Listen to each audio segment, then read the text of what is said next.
Good afternoon বন্ধুরা। আজকে ছিল আমার বোনের জায়ের ছেলের ব্রতঘর। তো আমি চলে গেছিলাম, এখন তো বাজে 3টে। তো আমি চলে গেছিলাম 12টা 12:30টার দিকে। তো ঘরের কাজকর্ম সব শেষ করে মেয়ে হসপিটালে গেল, জামাইও ছিলেন, জামাই চলে গেলেন। তারপরে আমি একটা ব্লাউজ সেলাই করার পরে চলে গেলাম ব্রতঘর দেখার জন্যে। তো খাওয়া দাওয়া করে এক্ষুনি আসলাম। তো আপনাদের সাথে কথা বলতে পারিনি, এত সময় হলো। তো ভাবলাম যে এখন একটু কথা বলে নিই। তো এখন সময় বাজে, আজকে রান্না বান্না মানে এরকম কিছু করিনি, রাত্রে ডাল আর ভাজা ছিল, ওইটা দিয়ে আর গরম ভাত করে মেয়েকে দিয়ে দিয়েছিলাম, আর জলখাবার করেছিলাম। আর তাহলে সাথে থাকুন বন্ধুরা। আর এখন তো আসলাম, দেখুন ব্রতঘরটা কিরকম হলো। সকাল সকাল বানিয়ে দিয়েছিলাম সিমেই, জামাই ছিলেন ওই জন্যে। সিমেইটা করার পরে আমি করলাম রুটি, আর রাত্রে ভাজা ছিল, এই যে মেয়ে রুটি বেলছে। আর জামাই বাথরুমে ছিলেন তখন, আর আমি রুটিটা তাড়াতাড়ি করে করে নিলাম।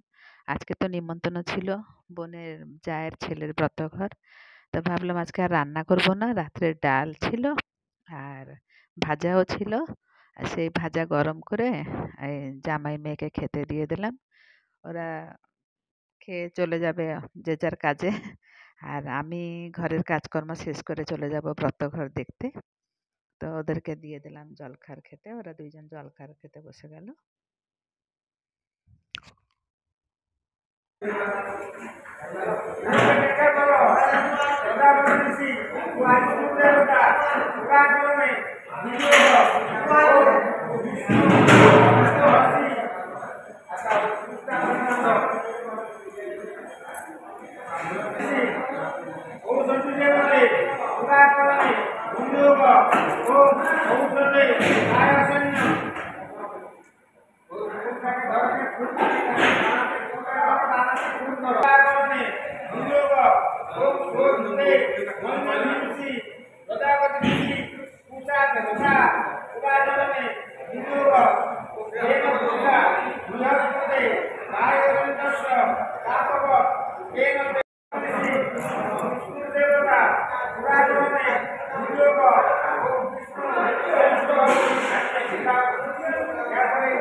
টাকা টাকা আমার দিকে টাকা।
হ্যাঁ বুঝি, মানে হেঁটে থেকে যায় পায়রা। হ্যাঁ বুঝি।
वीडियो खराब है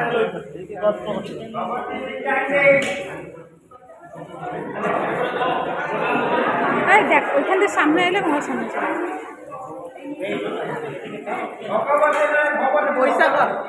বসে কর বাবু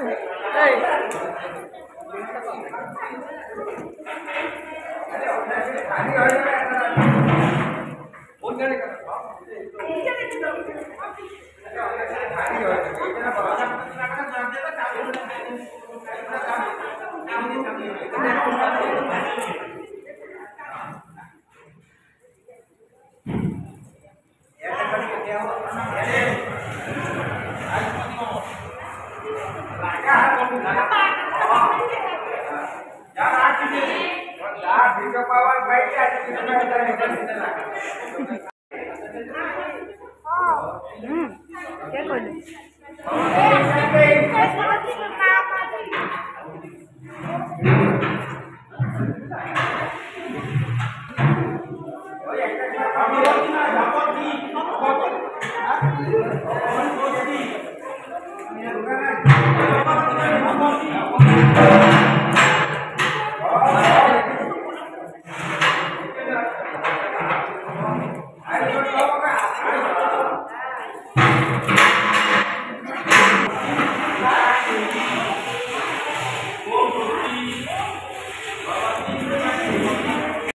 ये बाड़ी मतलब सब का शेष हो जाते खाली हाथ कितना बाकी रहते ब्राह्मणबाड़ी को मेन सब का देखते কিন্তু মেন হচ্ছে যখন ও দেশ ভ্রমণ করতে যাবে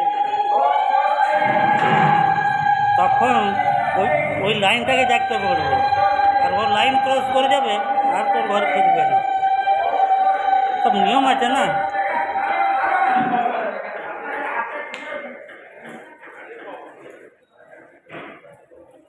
তোর বড় বৌদি কোথায় যায় তোর বড় বৌদি